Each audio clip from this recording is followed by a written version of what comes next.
Welcome back to Behind the Play. My name is Alex Adams, and today I'm very excited to be joined by a rising star in our industry, and also sadly a Manchester City fan in Julia Ranney of Sportsnet, Yahoo, everywhere. I know you're on TikTok as well.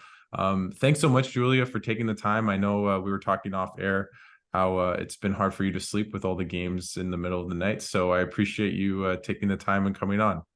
Yeah, it's no problem at all. Happy to be here. Well, I just want to kind of start about your career and obviously on the show we always ask journalists about their career, and I think you have a really fascinating and interesting story. Maybe just tell us a bit about how you got started and how it's been a kind of a whirlwind couple of years for you. Yeah, certainly. So, to preface this, like you said, huge Man City fan, absolutely love City, love football, love everything to do with the sport and writing. So, I went to when it was Ryerson University at the time. Now it's Toronto Metropolitan University in their creative industries program. And in there, I studied a lot of journalism, sport, media, kind of the whole shebang. But then, right when I graduated, COVID happened. There was no jobs. Everything kind of went to heck. Nobody knew what they were doing. And as with everybody else, it was like super glum days, right? Yeah. So my brother and I, we watched the Premier League probably every single game all weekend long. It's just, that's what we do. We just sit there and constantly have tea going, food going. We have British heritage, so like hence all of the tea Yeah. kind of things, but just sitting on the couch there one day, and my brother just jokingly, it was halftime, and he was like, "It would be so cool if you could write for Manchester City." And I thought, "Oh my god, that's hilarious." I'm a early 20s girl, young woman from Canada. I've written for sports teams, but like nothing high profile, basically fresh out of school. But I had a decent amount of stuff on my portfolio. And one of the things I do pride myself in is networking. I have so much confidence in the sense of I'll just reach out to people. And if I don't hear back or if it's a no, I don't care. But at least Yeah. I try. So I found the head of editorial for Manchester City on LinkedIn and sent him an email through there and was like, "Hey, my name's Julia. This is what I do. Yes, I'm from Canada. This is my portfolio. I want to write for you. Goodbye," basically, kind of thing. Just sent it out into the world and we all laughed. We just like, haha, whatever. Like, it was fun, not expecting nothing. And then he actually replied and said, "Sure, let's hop on a Teams call." I was like, no freaking way. Like, my heart was just racing, and got up, did that call. He was like, "Sure, like, I mean, your experience is great. You're a nice person. Let's give you some practice exercises for some games." So I did that, just like pretty basic match reactions, Hmm. statistical things, kind of stuff that I could do from Canada. And it was like very basic, just for volunteer. It didn't go anywhere, obviously. It was just to, I guess, test my skills.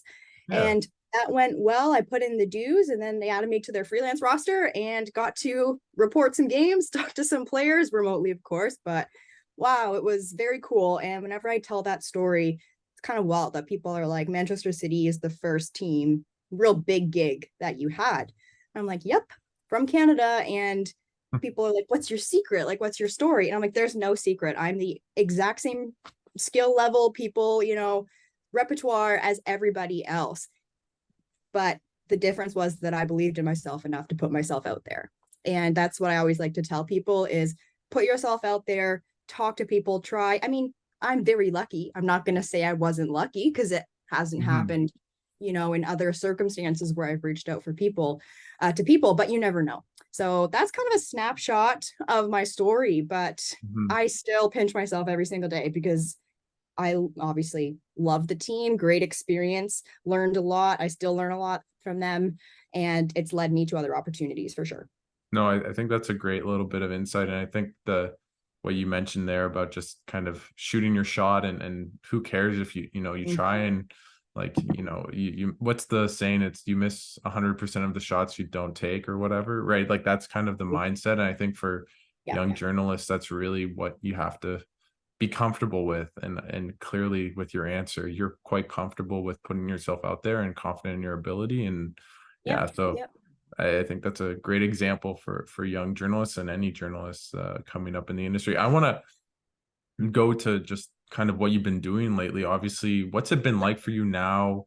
Like you're working at Sportsnet covering the FIFA World Cup. You're on the 90th Minute podcast with Caroline Salami. You're on Yahoo as well. Just what's that been like? And maybe give us a little bit of an insight into your writing process specifically.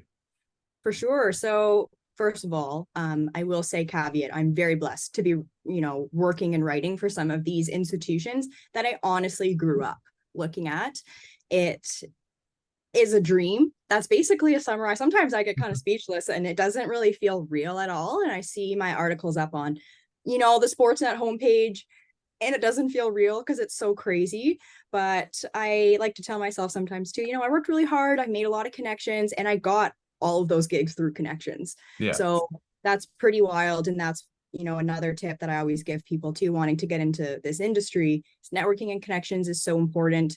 Somebody I used to freelance with in my undergrad knew somebody at Yahoo, and that's how they connected me. Wow. And just one guy that I reached out to a while back, which a lot of you guys might know him in the Canadian soccer world, John Molinaro. Oh, yeah. Friend of We the had show. some networking chats, and now he works at Sportsnet, and he recommended me for the Sportsnet FIFA Women's World Cup. Oh, wow. Cool. You never know.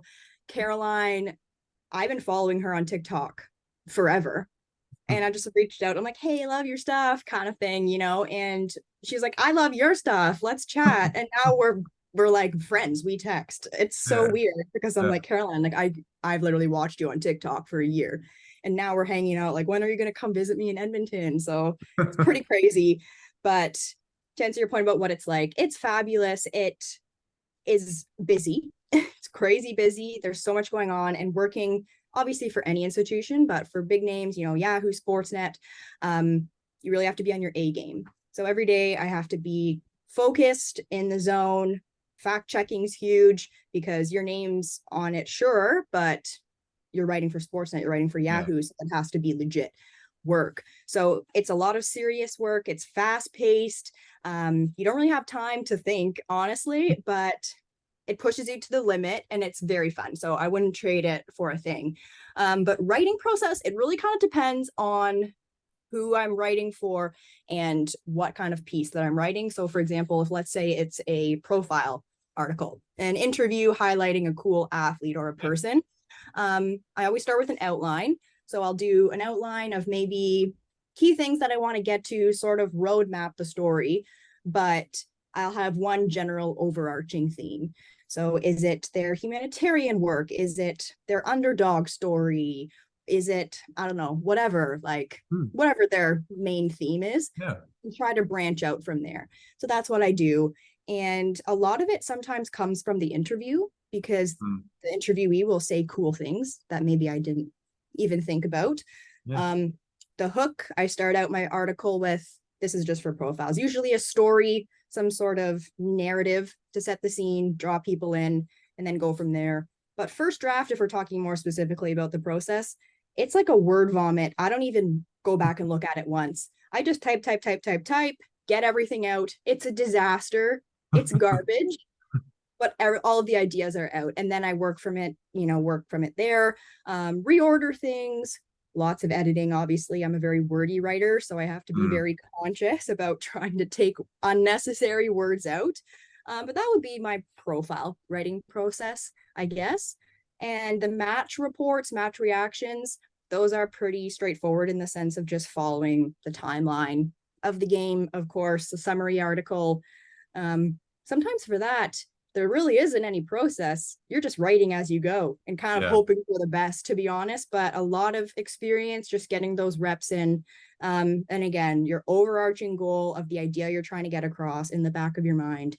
And I can't also, like, it's so important to be a really good editor and fact checker, because sometimes the editors, the people that you're working for, they're trusting you. They don't have time to do it if it's something that needs to get out really quickly. So you're kind of self-editing for those quicker ones as you go.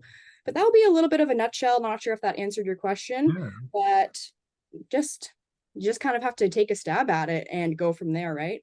Yeah, no, and you've had some pretty high profile interviews as well. And I want to touch upon that. You've had Kevin De Bruyne, which must have been really cool for you as a City fan.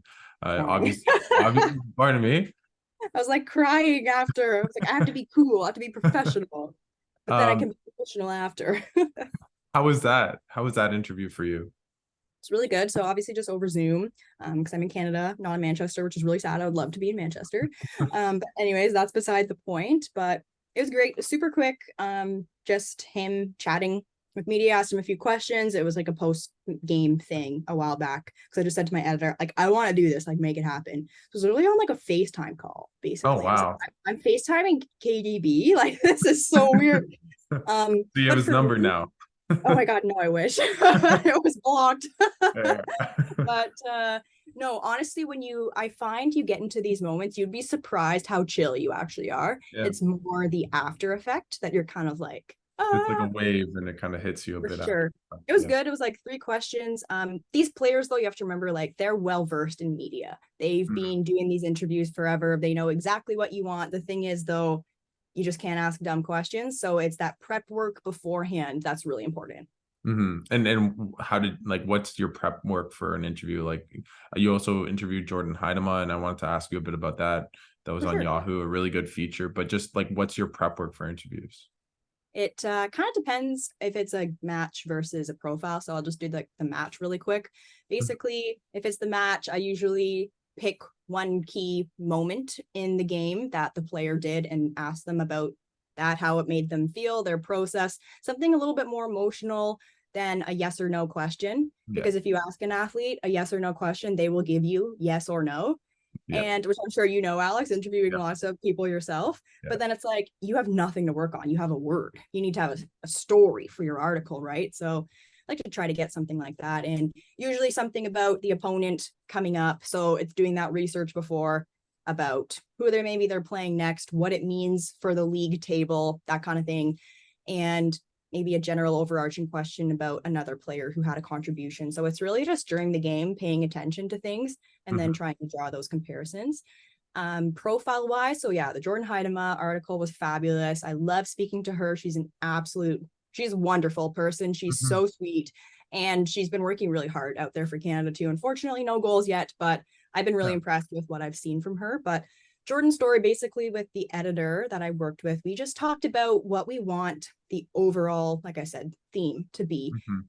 And for her, her story that we wanted to share was essentially her, coming into Team Canada as such a young player, sort of being dubbed the heir apparent to Christine Yeah. Sinclair. Of course, no one will ever beat Sinky, but meaning to clarify before all the haters come at me for saying that she is Christine Sinclair, because she is not and she will never be. She's Yeah. taking her place on the pitch, not her place for, I guess, goals, contributions, that kind of thing. Anyway, so her story was basically her road to the World Cup. So it was essentially going through a timeline and of her life to get to the World Cup. So from there, it was like I had to do the research. Where did she grow up? What was the first club she played in? Who were her teammates that maybe I could talk to? So it was asking just questions about that journey. PSG was a huge one. What was it like at PSG? So Yeah. journalism process for those is basically a lot of just background research on people, because you want to go into these interviews educated. You don't want to ask them a dumb question or an inaccurate question, because they'll be like, you're wasting my time, you know? So it's tons of research. I make it really chatty though. I always kind of start with like an icebreaker, kind of like make them Mhm. laugh because, What's your icebreaker? What was oh, the usually either like just dumb questions, like, what's your favorite food? Tell me about the best food you've ever had. okay? And they always laugh. Or like, what's a hidden talent or something maybe that people don't know about you. Okay. And yeah, I never like publish that, but it makes them No. laugh, just kind of makes them chill Hmm. when when these athletes, these people, you're having a conversation with them, that's when you get the best answers. Yeah. And also as well, I always have a pad, some pens, paper, whatever near me, because I actually only prepare about half of the questions for the time, and then I ask points about what the athlete said. um, can you expand on that? Can you clarify what was it like doing that? Because you never know what you're going to say. So I always like to leave some space for that, because usually an athlete will just go off. That's when you get cool stories. Yeah. Um, Very cool though to be able to interview some of these players. And then I interviewed Bev Priestman for that article as well, Mm. Stephanie Yeah. LeBay. So it was very cool to do that. And it's honestly a privilege to be able to tell their stories and to be the Mhm. one that you're trusted, you're trusted to share. Mhm. So that's very cool. And with that, like, what's maybe your favorite story that you've ever written, or like Mm. something that you're like the most proud about? Oh my gosh, that is so difficult.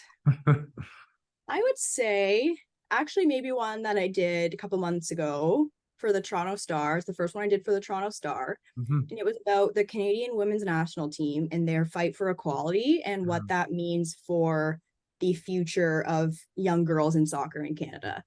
And while it maybe wasn't the most like high profile interviews that I did, I would say it was probably the most important because as a woman in sport, and especially with the Canadian women's national team, I feel like it's my duty to Okay. share these stories, to be part of the conversation. I didn't want to be silent about that. And I wanted to say like why this fight with the Canadian Federation mattered. So Mm. I think that was a really special one for me just because it was such an important topic. Yeah, and with that, like, what's it like to be in the soccer media industry? And it's very much male dominated and very much more so focused on the men's game than the women's game. Like, what does Mm, that feel like to you? And you just mentioned it. Like, what does it mean to you to be on like the 90th minute and just talk about the Women's World Cup or yeah. women's issues or women's soccer? Oh, it's such an opportunity, quite honestly. I know that the industry is very male dominated, but I don't like to put the label, I think, necessarily on it because Okay. I don't I don't want to have that be the narrative. I want the narrative to be like Mhm. everybody is part of it, even though it quite obviously is male dominated. I just don't go into my day thinking about that. I don't go into something thinking I'm the woman in this room and that's Yeah. weird. So I just kind of like to ignore that part of things, but not ignore it like in a bad way, but in a good way, in an empowering way, you know? Mhm. So I think it's so important that the Women's World Cup is here right now because we are seeing more female journalists on air than ever. We are seeing women's sport on the world stage. It's honestly just very freeing that all of Mhm. these eyes are now being on women's sport. Finally, it's now being the most successful it's been in a very long time. And I just think it's so exciting. Like, it's not really like a intense answer I'm giving you, but it's like, finally, like, why hasn't this come already? And I actually did, speaking of when you mentioned TikTok earlier, I saw a TikTok this morning and it was of this dad. And he was basically saying that he was raising a young daughter and they always watch hockey, the NHL on TV. And the daughter turned to the dad and was like, "Oh, dad, like, do are girls allowed to play hockey?" And the dad was just dumbfounded. He's like, "What do you mean? Yeah, of course they are." He's like, "Well, I never see them on TV." So I genuinely, this little girl who was like 3, she's like, "I actually didn't think that girls were allowed." And I'm just like, wow. So to me, it's about being part of this conversation for visibility. Mhm. So people, girls especially, can grow up and say, like, okay, sure, we can play too. We can be on the TV. Will it ever be 100% equal? Probably not realistically. But if we can, maybe not for a long time, hopefully we'll get there. But it's going to take a while to change this narrative, and that's okay. But it just feels like a privilege to be part of it. Where do you feel the game's headed? Because it does feel as though we're hitting a little bit of a barrier that's breaking through in terms of the women's game. Like, obviously the Euros last year, I know you're English, I'm English as well. Obviously that was a success and just so much attention, so many people watching. And I know I was reading something today that the Women's World Cup has made like the most amount of money it's ever made, and they've finally broken Mm-hmm. even in terms of expenses. And I think it's the most amount of attendance at the tournament ever by like significant amounts. Like, how close are we to kind of a breaking point where the women's game maybe explodes in your mind, Julia? Totally. I think that's a fabulous question. And I love that we're chatting about it. But you're absolutely right. First of all, about the Euros, huge success last year.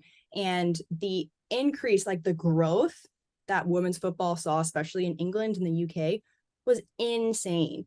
And over there, of course, well, the Premier League, all of those big, fantastic leagues are top.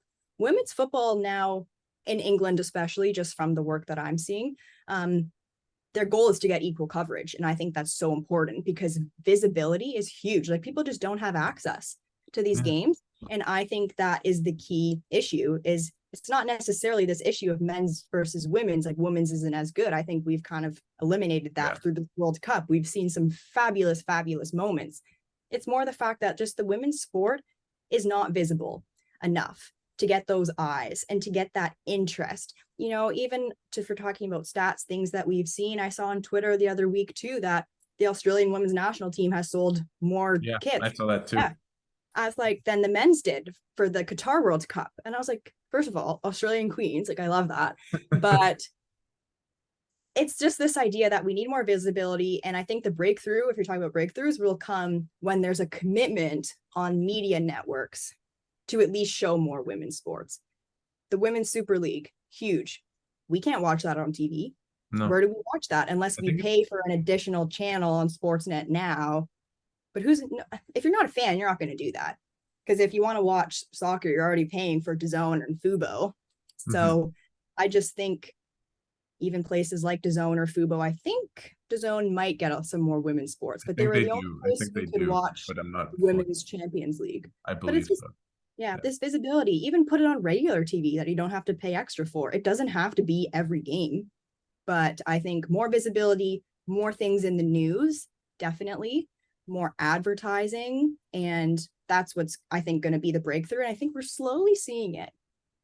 And what do you think the impact, not just of that, but like I was drawn today watching the TSN's coverage, and it's 3 women. It's Lindsay Hamilton and Claire Rustad, and I think I forget her first name, but Moscato, the former player on the women's team, and obviously Amy Walsh, friend of the show, amazing, is doing the color. Like, what impact does that have? And even you and Caroline, like more people in the industry, like what impact does that also have in terms of the stories that are being told and just the visibility of the game itself from a woman's perspective?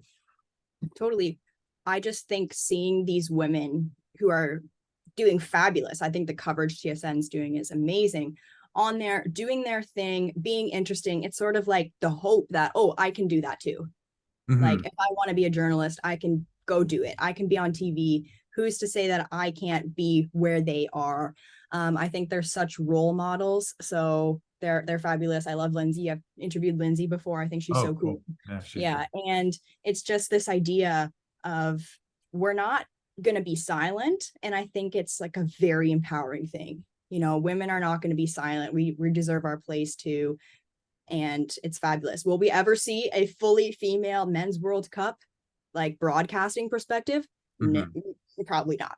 Probably not. That's okay. But maybe then if the next World Cup, there's one more woman on that panel other than Janine Becky, that would be amazing.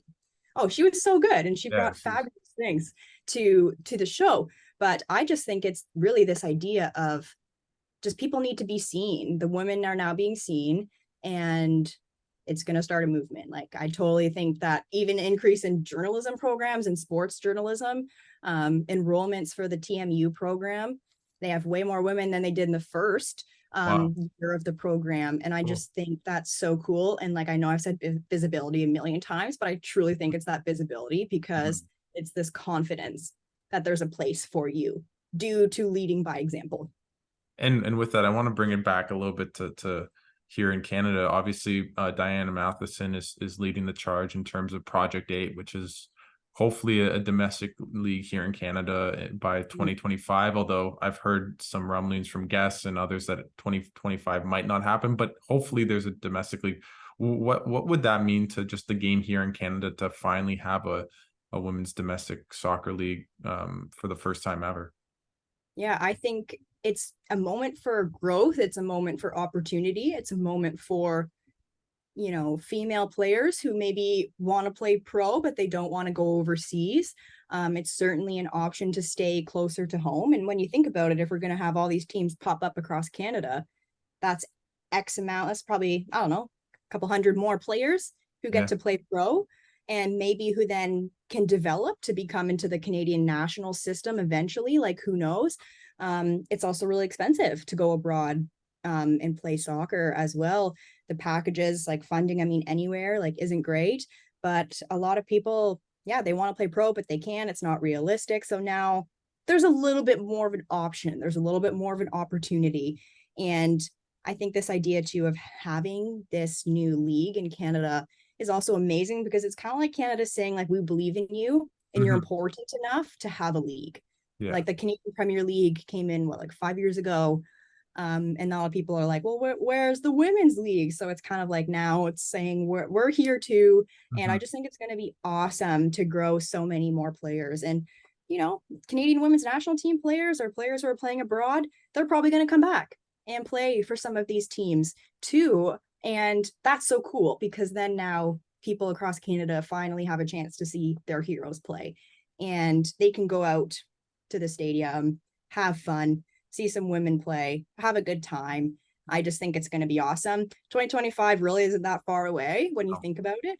So if it doesn't happen quite at that time, oh well, but I'm really excited for when it actually comes because I think it's going to be awesome. And with that, obviously the World Cup, Canada played today. You were covering it. You already had a show about a recap of Canada playing Ireland, and they came back and won 2-1.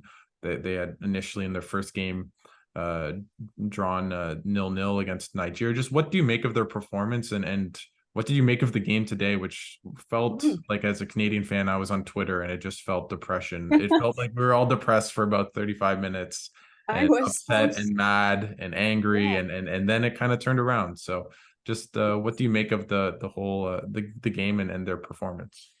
Sure. I was very stressed. I will tell you, very, very stressed. Ireland, I think, is a lot of like it's a team that a lot of people, if they don't watch the game, they don't know much about or they underestimate because they're like, oh, it's Ireland. Like it's not some of the heavy hitters, like it's not USA, Brazil, or Spain or Germany or whatever. No, they are super aggressive. It's in their DNA just to be relentless. They don't give up. Our star player, Katie McCabe, is absolutely outstanding. I honestly think she was probably the best player of the whole match. I think she won man of, or the woman of the match, sorry, Yeah, and yeah, they for lost. sure. So yeah. I know it's that, which is such an accomplishment, Yeah. for Katie. But yeah, really stressed. Ireland came out super strong. Canada was rough on defense. I was very stressed about the defensive breakdown that was going on.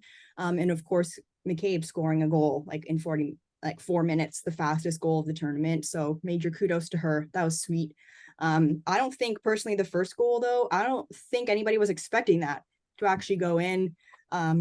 Should there have been like probably Jordan Heidema should have been on the post. Maybe Sheridan should have been a bit more ready, but I don't think anybody was actually expecting that to go in, including Katie herself. I don't think she was expecting it to like Be curve perfect. in. Yeah. Yeah. Exactly. But it was class. Like it was sweet. I have nothing bad to say as a Canadian, of course. Just looked very disjointed. There was no free flowing football. And I would say my biggest concern was the space and the gaps between the transition from the back line to the midfield. I don't know, it just wasn't there. The passes weren't there. They weren't finishing those touches to each other. And it was just very organized and disjointed. And then coming up to the end of the first half, everybody was just literally angry, screaming at our televisions. And I was like, I don't even know what I'm going to write about. Caroline and I are like, oh my God. We're like, this is our moment because it's a must win situation for Yeah. Canada, in my opinion. So, and I feel like Julia Grosso just came on there right at the end. It was kind of like, screw it. I'm just going to shoot. And we have to remember, guys, like it was pouring rain Yeah. in Australia. And it's hard to see on the TV, but these players are drenched. So I'm like, the fact that they were even able to just keep it together was amazing. So yeah, obviously that goal bringing Canada in was a huge momentum shift. Huge momentum shift. Didn't really see too much from Jessie Fleming either in the first little bit. So I'm happy that she kind of turned it up at Yeah. the towards the latter end of the game because I truly think she's a playmaker. Same with Julia Grosso. But yeah, it was a very stressful first half. I've never seen Canada that disoriented. It's like they had no communication. It was very wild. So Bev Priestman obviously gave them a great talking to at half. She made some changes. I think it was great bringing in Sophie Schmidt, of course, Great. Chloe Lacasse, Christine Sinclair. Schmidt, fabulous. Just the way she was able to thread that ball into Adriana Leon, obviously to get the goal. And I love Adriana. I think she's so cool. And you could see when she scored that goal for Canada, what it meant and the passion and just she fired up her teammates 100%. Canada looked like a completely different team coming into the second half. they looked like an Olympic gold medal winning team, which they Mhm. are obviously, and they look like champions. And I think if Canada plays with that tightness, that aggression that they had in the second half, they can make such a deep run in this tournament for sure. So What's it was a whirlwind of emotion. Yeah, no, I think that that 1-1 goal really changed the whole pace of the game and Totally just agree. how the Yeah. game kind of went in. And they even took a little bit of momentum after that, played a bit better in like the 2 minutes. They almost scored. I think Sheil almost scored, or maybe that was before. But Yeah. um, Yeah. what do you think? What do you think changed for Canada? Was it as simple as just a goal? I mean, it wasn't. It was a dirty goal. It was a garbage goal, if we use a hockey term. In the Grosso goal, like what changed in the second half, and maybe what can Canada take from their second half performance that looked, as you mentioned, like an Olympic Mhm. champion performance into the game against Australia? For sure. I think, I guess what changed was their belief. Quite honestly, I don't think it had really anything to do with their skill. I'm a Mm, firm believer that mentality is more important sometimes than skill. I know I'm going to get a lot of haters for that too, but all of these players are good at the World Cup. We can't deny you're a great player because you're on this Canadian women's national team. But what's going to take you to that next level, and where we really saw that shift, it was the whole team finally had a belief. They played as one unified team versus then 11 individual players on the pitch. So I think that's the difference. We saw in the first half lack of belief, lack of communication, more individual play. And then in the second half, we saw tons of confidence, a unified team communicating, looking for other players. And it's as simple as that. I mean, it's not simple on the pitch, but that's a huge, huge, huge thing to happen. So I think now moving into Australia, which is going to be a very tough one. Sam Kerr has been out with injury, but she's projected to be back. She's okay. probably the best striker in women's football Yeah, yeah. now. So that'll be good. But I think Canada is coming in now with that adrenaline, with that fire again. I think it took them a little while, honestly, to settle into the tournament. There's a lot of pressure on them being Olympic champions. It can be very nerve wracking coming into a first game of the World Cup. Of course, you're on the world stage, but I just think they need to carry that momentum and they need to start communicating more, playing as one team, and taking more shots. Like they just need Mm. to. This is exactly Shoot what my more. mom would say, but like kick the ball. Like, you know what I mean? Like Jordan Heidema, for example, she usually only takes tap ins or headers to score her goals. She had a But nice we saw shot her, today. exactly, but we saw her in the second half take one from distance. I've never seen her do that. So I was like, cool. We just need to take those opportunities, make them happen. I think Canada has a lot of depth. So we saw that with Sinclair, Lacasse, Schmidt, you know, Zadorsky, all of those players. So I just think carrying that momentum is going to be huge. Who's kind of Canada's best 11? Because obviously Fleming missed the first game. Sinclair came Yeah. off the bench. Schmidt has been coming off the bench the past two games. I thought she's looked really, really good off the bench. Like, is that something where Canada continues to bring like Schmidt and maybe Sinclair now off the bench? And it was the first time she was, I think I saw a crazy stat. It was the first time she wasn't starting for Canada since the Yeah. 1999 World Cup, which is just a ridiculously cool historic Mhm. stat. But what, like, who's kind of Canada's best 11 if you could maybe map it out for us? For sure. So obviously, Kaylin Sheridan in the back. She had her moments today, but we're all human. So I believe in her. She, for San Diego Wave, won the 2022 NWSL Goalkeeper of the Year award. She's fabulous. She's also very commanding out there. So I love her in, the guarding the net. So in the back line, I think we've got Vanessa Gilles, Kadisha Buchanan, Ashley Lawrence, and Jade Riviere played really well on the wing, I thought today. Usually Alicia Chapman's in there as well. So I don't really know who I prefer over Okay. those two. I Is think that it matchup depends. dependent? I think probably matchup dependent. You're right. I like Chapman for her ability to be, she's a little bit more physical, she's a little bit more aggressive. Um, Versus Jade Riviere. I think she's a smaller stature, so she's less imposing, but she's a bit more crafty than Alicia. So kind of depends on matchups, me for sure. So midfield, Quinn, I really like Quinn. I So thought I they were amazing today. I thought, especially in the first half when Canada felt all over the place, Quinn felt like the only player that was steady and calm and really had really good ball retrieval skills. I mean, that's what they're known for, but I thought Quinn was really, really good today. I agree. And I don't think people maybe focus on Quinn as much because they focus on some of the other big names. But you're right, Quinn is stable. She's very comfortable. They provide that calming presence. And Quinn was also fabulous in the Nigeria game. I think she was one of the best people out there for sure. So I think Jessie Fleming will still play, and I think Julia Grosso will get the start. I think they I What do think you Beth make? Priestman, I know you guys talked about it on your podcast with Caroline, yeah. but what do you make of Grosso coming off at halftime? Because I mean, she basically Okay, scored yeah. the goal, and also I thought, as you guys talked about, I thought her and Quinn were maybe the two most down, like the two best players in the first half. So it was very weird. But Schmidt had the assist Oh, 7 minutes totally. after half, so Mhm. the change definitely made sense and after the fact. Yeah, I think yeah, we mentioned this on the podcast, so definitely check that out. A shameless plug. Go on to the 90th minute kickback podcast. But I think I would love to know what Bev Priestman's motivations were, because as a player like Julia Grosso, basically making that goal happen for Canada, changing the energy, doing that shift, and then get subbed off. I don't understand. It's weird to me. I would love to know why. Obviously, Bev is an amazing manager, so she would have had a reason. I would love to know what that is, just because I'm curious.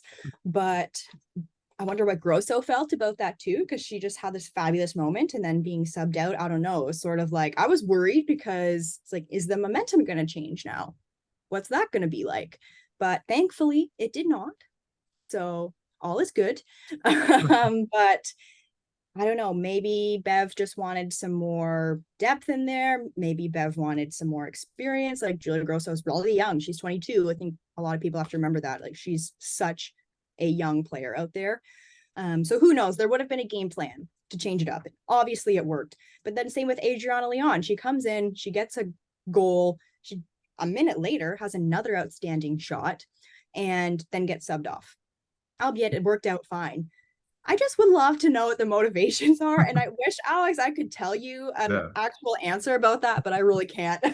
So that's okay. I I Yeah. think Priestman likes to use some of these veterans like Sinclair and Schmidt as game-changing subs. Essentially, I don't think they'll get the start. I think players like Grosso are better starting versus coming in as a sub potentially right Okay. now. And maybe it's a development thing. I don't know. Bev has to think about the future of her team as well. Schmidt is retiring after the Women's World Cup. Sinclair, like she's 40. There's no way. Like if she has another World Cup in her, I will be astounded. I think it's maybe the Astounded. Olympics, but I That's a good point. yeah, That's a maybe really the good Olympics, but that's only a year away, so it's not four. true. So True. So I don't know. I still think Bev's going to keep that midfield, and I think Fleming's going to be the new captain, of course, when Sinclair goes. Up front, I love Adriana Leon. I've mentioned that. I'm really biased. I don't know. I just think she's a really crafty player, and it was really nice to see her. She was a little quiet, obviously, in the first half, but then step in and be huge. Scoring her first World Cup goal was fabulous. Who else do we have? Jordan Heidema. While she's been criticized for maybe not finishing or actually getting the ball in the net, she's always there. She's just got to work on her timing. She's working really hard on the pitch. So I genuinely think once she nails down maybe some more of those technical details, she'll be really good. She's really tall also as well. Really uses her aerial presence in the box. So that will be big.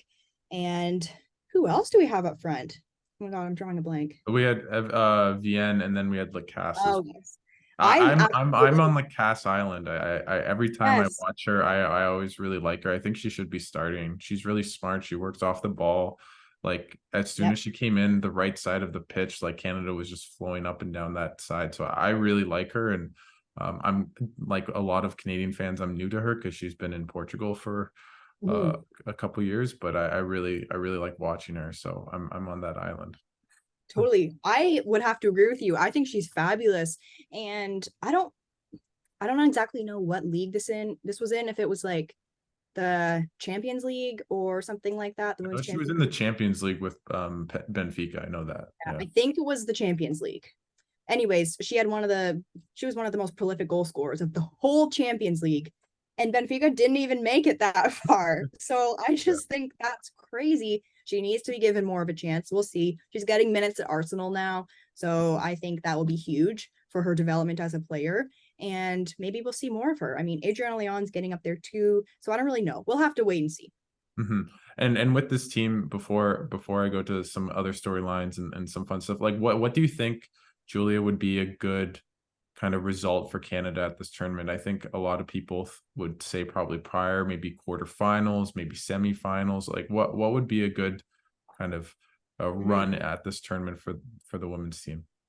For sure. That's a great question because it's so hard to know. I think we've also seen lots of dark horses at this tournament so far. So, man, it's kind of all over the place. I would love to, I don't want to say winners or anything yet. I still want to think about that. I Okay. think Okay. Canada will be, I would love to see them in the semifinals. I think they can make it to the semifinals for Okay. sure. But I don't know what four teams would be involved. Right now, I'm kind of thinking, I mean, I'm obviously Canadian, so I'm biased, but I would love to see Canada. I'm very biased as well. I would love to see England, but I don't know if they'll do it because they have a lot of injuries, but we'll see. Mm-hmm. I think right now Spain's looking class. So is Brazil and Germany and low key Japan. Yeah, I know you guys have talked About about Japan a lot. Japan. So that's like six teams, Yes. not four. So I don't know. We'll see. But then some random team could come in and take the whole show. I would love to see Canada though get to the quarters. Sorry, the semis. I think they can do it. I think they have that mentality. They've just showed that they're not going to give in against Mhm. Ireland today. So I think that'll be a good result for them. Do you know who I'm just searching this right now as we speak. Do you know who they'd play in the next round if they were to Oh, advance to the round of 16? Like, because I'm pretty sure, I think I heard that they play the English. And just for you, what would that mean for you? Who would you cheer for if they played the oh God. round of 16, if that were to be the Oh, matchup? oh, Alex, you're putting me on the spot. You I see, am no, I am almost certain that they play England if I England. think so. Yes. So if England comes first and Canada comes second, if neither of them are either first or second, so one or two, and they're opposing each other, Oh, then they'd be playing each other in the next round. So oh what would God. happen in the Ranney household? I think, oh my gosh. I think we would probably ultimately, being Canadians, Okay. still want to, I mean, we have British heritage, of course, Yep. but being on Canadian soil, I feel like we have a duty to say Canada, Okay. and our hearts would be very happy for Canada. I mean, we'd be happy either way. One of our teams would be going through. So it's a good time. It would be sad to see them both go. Um, when it comes to who will win, though, I don't know because Canada and England actually have very similar issues. Canada and England have very similar issues in the sense of lack of goals, but top quality players who can make it happen when they need to. So I don't And the know. English We'll have to have come so back many on the injuries. pod afterwards and talk about it. Yeah, for sure. Yeah, we need a when they play each other, we need a post game reaction pod of For sure. Actually, I Uh, have a funny story. I'll say this quickly, but when I was a sure. kid, I had a friend of mine's dad was half Italian, half French. And so they played each other in the '06, obviously the infamous Zinedine Zidane headbutt in the Yep. finals. And he didn't want any of his family to know. So he hid himself. He went like locked himself in the basement and watched it so no one could see who he was cheering for. So maybe that's something you need to Oh do. my God. Just lock Hey, yourself maybe. in the basement and just say no one Why knows not? who I'm cheering for. And when I England mean, or Canada win, then you come out true. and you're a blank slate Great and no one face. knows. Yeah. Poker face. Don't let anybody know your next move. I mean, I live in a one-bedroom apartment by myself, so no one's watching me, Well, there which you is go. a very good thing. I've Okay. been asked that before, and I'm like, if I say England, though, somebody's gonna come for me. So I don't know. I love them both. Yeah. Yeah. With that, what, like, other than Canada, and I mean you can touch upon England if you want, but what have been your other, maybe what's been your other favorite storyline of the World Cup if you could pick one so far that isn't Canada related? Sure. This is hard because there's so many fabulous ones. And I think this Women's World Cup is amazing because we're seeing so many fabulous storylines. But actually, I think one that really hit me was the other day, and it has nothing to do, well, I guess it sort of does, but a little bit more of the human emotional side of Mm, things rather than being on the pitch. But it's actually Colombia. So 18-year-old Linda yeah, Castillo, I just have to give her like the biggest props ever. And I don't like, people need to know about her. She's fabulous. At age 15, she was diagnosed with ovarian cancer. mm, And ovarian cancer is horrific. It is one of the rarest. I mean, all cancer is horrific. I'm not gonna but like no, yeah. disclaimer, but ovarian cancer, especially at that young of age, is so rare and it's very difficult to get through. But now she's cancer free. She's 18 years old, which is still crazy. Feels like she's still a baby, you Yeah. know? I don't remember what I was doing at age 18, but she's now representing Colombia. And she was the first player ever, like in the history of the world, to play in 3 World Cups in 1 year. So like Mm, the different age groups. Um, and she scored in all 3 of them. And wow. she scored in for Wow. Colombia a couple days ago. Hmm. Colombia's first ever World Cup, first ever goal for her and her country. And she's such an inspiration. So we'll have to see. But I think it's those storylines that are honestly more impactful than the some of the maybe the big wins. You know, Ari Borges obviously had an incredible game for Brazil, scoring the first hat trick. She had an outstanding backheel assist. I think that was a Hmm. great game to watch. But I think it's these stories that are like really touching to see. Hmm. Yeah. Hmm. Well, I'm gonna go from that as best as I can to Manchester City, which is For sure. I think that's the best segue because it wasn't a good one. Yeah, so with Manchester City, how do you feel about winning a fraudulent treble, and with Mahrez gone, Gundogan gone, how do you feel about next year, and how worried are you about United? Oh, wow. This is a very loaded question, Alex. Yes, it We're going to is. have to It is unpack. 99 over 23 all day. Yeah, No, that's 23 over 99. Okay, no, I'm not going to say that. I'm going to say they are both outstanding achievements yeah. for both teams. I'm just going to leave it at that.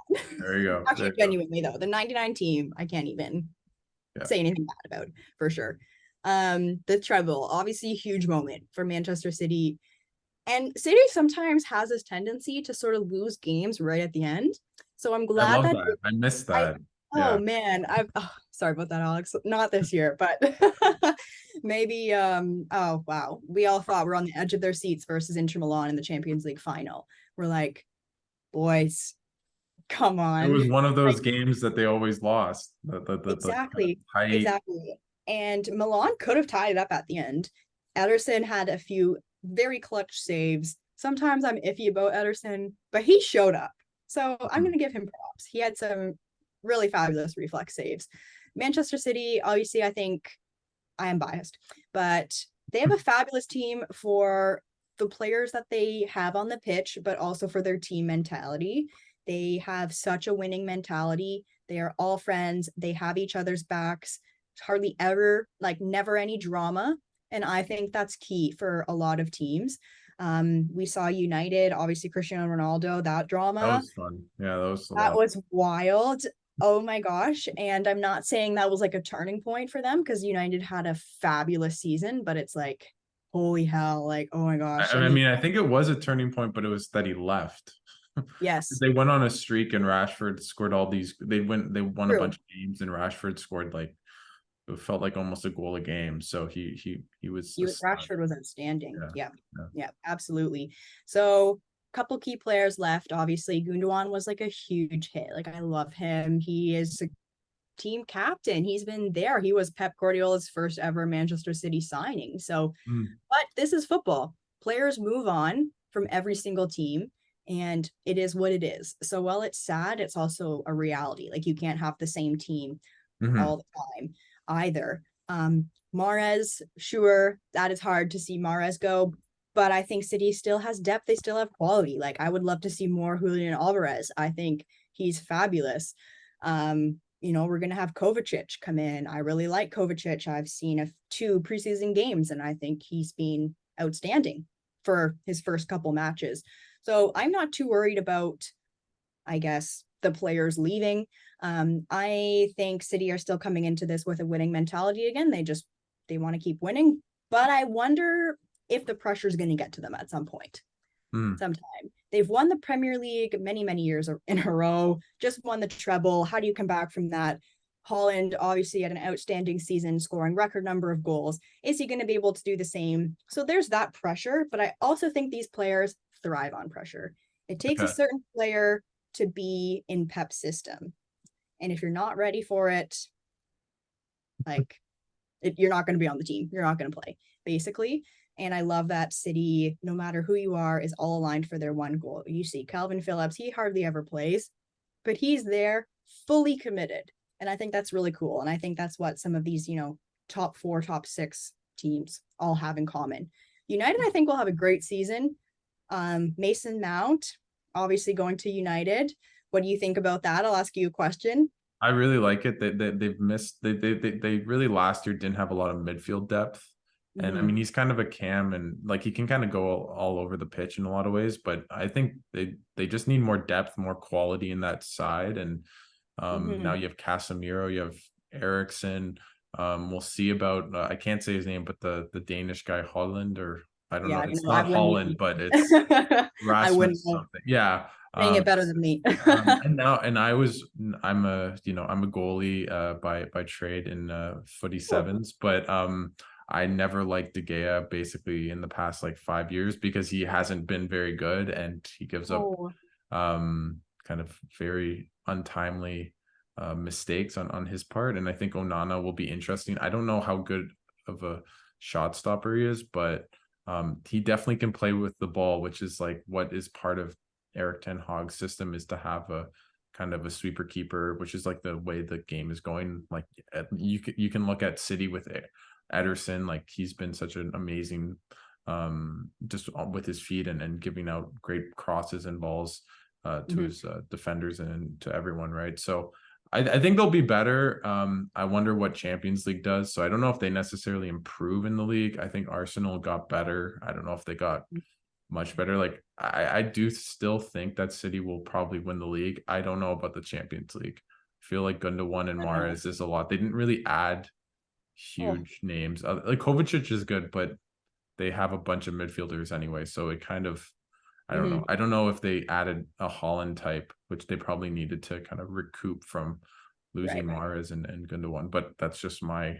No, it's a good point. And I mean, defense, I'd love to see Gvardiol come in. We're waiting for that news. I also love Ruben Diaz. I'm very vocal about my love for Ruben Diaz. I think he's the best center back in the entire world. And that's a hot take. Everyone can come at me. You can tweet me and I will reply. So I will say Virgil van Dijk feels like he fell off a cliff. So I don't know. He is, oh my God. And I think that's because of Jordan Pickford, because he basically took his legs out, got him to tear his ACL. So I don't feel he's ever been the same since that. I think it was 2021. I don't know, but Ruben Diaz, best. Oof. I don't know who would be better though, so I can't. It's definitely not Harry Maguire. Let me know. Oh God, no.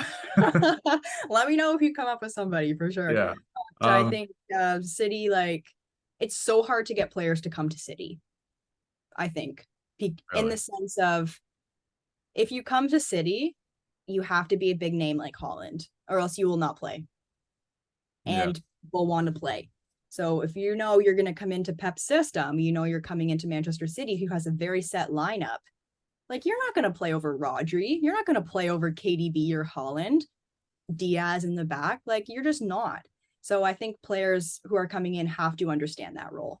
And they have to work for their spot. I think that's maybe a good point in terms of recruitment, is that you can't, unless in Haaland's case where they really needed an out number 9, you go to City and it's like, okay, maybe you play 30% of the games. Like if you're a midfielder, but in the case of Kovacic, obviously he's a veteran. Like he's probably not going as much just to, like he wasn't starting every game at Chelsea as well, right? So it's a bit different, but I think that's an interesting point, is at a certain point, you just Mhm. don't have enough people to play at all at once. But thanks so much, Julia, for taking the time and doing this. I really appreciate it. Anything you want to plug before I let you go? Sure. I think just keep watching football. If you want to be a writer or a reporter or anything, don't give up. And, I started from, I didn't even have like, I played sports, but I haven't done sports journalism. So it's like this idea of don't give up. If you want to do something, reach for the stars. And if you want to check out my work, you can head to my Twitter, which is at Julia Leah Ranney. If you want to check out my TikTok and my Instagram is at Julia Leah Journalism, and my link tree, you can see everything there. Awesome. Please send me an email, shoot Alex or I messages. We're happy to chat. Let us know your hot takes about Ruben Diaz. We'll have convo. But really happy to be here. And whenever you want to chat about anything in the future, be happy to be back. Awesome. I'll definitely get you on the pod when Canada wins the Women's World Cup in a month's time from now. There, or England, I'll get you on for a reaction Gold crying and pod. silver. It's like a happiness crying pod. That's basically what it'll be. Sounds good. It'd be very therapeutic. Exactly. Well, thanks so much, Julia. And you've been doing amazing coverage at like every single place. Go to Sportsnet. You can find her. Yahoo 90th Minute podcast, Kickback, which I've really enjoyed. So thanks so much for taking the time and doing this. Thank you so much. And yeah, go Canada.